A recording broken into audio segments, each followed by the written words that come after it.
মাশাল্লাহ একটি শসা গাছ, এই যে শসার ফুল, পাশে একটা লাউ গাছ, লাউ ধরেছে দেখেন, লাউ মাশাল্লাহ। আপনারা সবাই দোয়া করবেন যেন বড় হয়। এই যে শসা,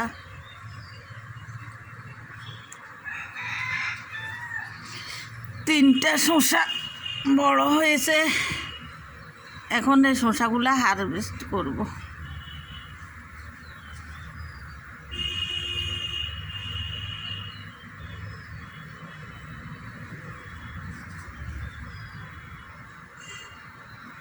এদিক দিয়ে টমেটো গাছ এখন মাত্র ফুল আসতেছে, এই যে টমেটো গাছগুলা মাত্র এই ফুল আসতেছে, এই মনে হয় আস্তে আস্তে।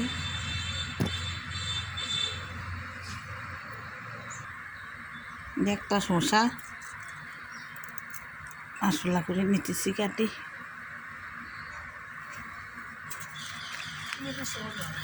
আর একটা শসা এটা নেন।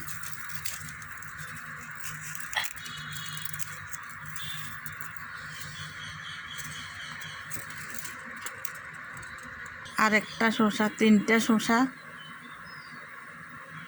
এটা নিতেছি, বিসমিল্লাহ। সাথে টমেটো গাছ, বিসমিল্লাহ। এই যে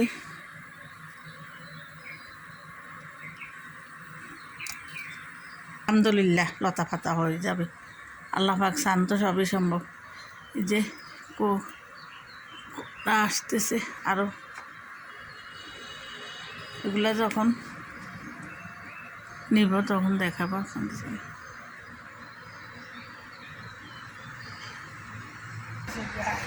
একটা মরিচ পেকে গেছে গাছটা একবারে,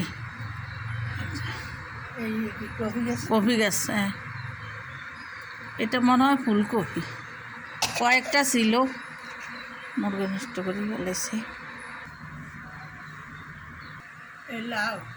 লাউটাকে এখন বর্গায়ন করাই দিব পুরুষ ফুল দিয়ে,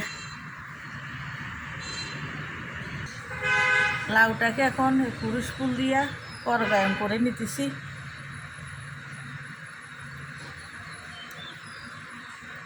এভাবে বর্গায়ন করে দিবেন তো লাউগুলো আসবে ইনশাল্লাহ। পুরুষ ফুলটা রাখিয়ে দিচ্ছি বা এভাবে রেখে দিবেন।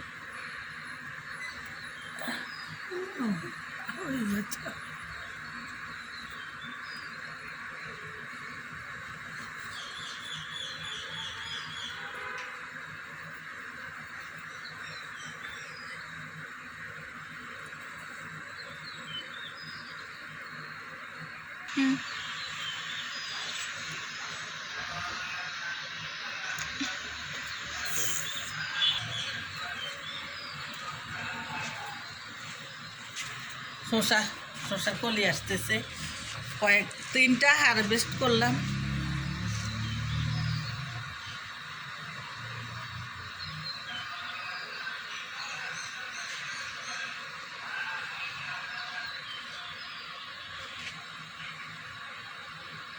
এই তিনটা শসা হারভেস্ট করে নিলাম।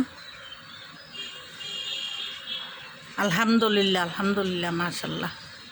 সবাই মাশাল্লাহ বলবেন। এই যে একটা টমেটো গাছ এখানে আছে, একটা লাউ গাছ, শাক খেয়েছি আলহামদুলিল্লাহ। লাউ খেতে না ভালো, লাউ ধরে নাই গাছে। যে এখানে একটা টমেটো গাছ মাত্র ধরতেছে, ফুল করতেছে।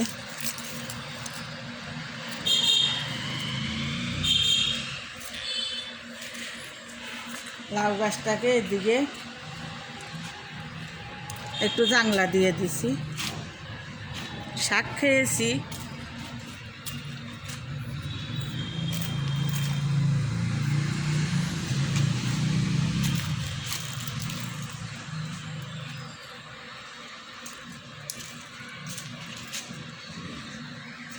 এই যে ফরমালিন মুক্ত শাক, যেমন শসা, ফরমালিন নাই আলহামদুলিল্লাহ।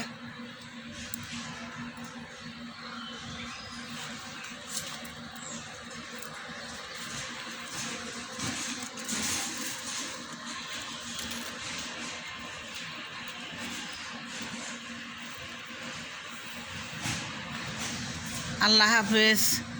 সবাই ভালো থাকবেন, দোয়া করবেন, মাশাল্লাহ বলবেন।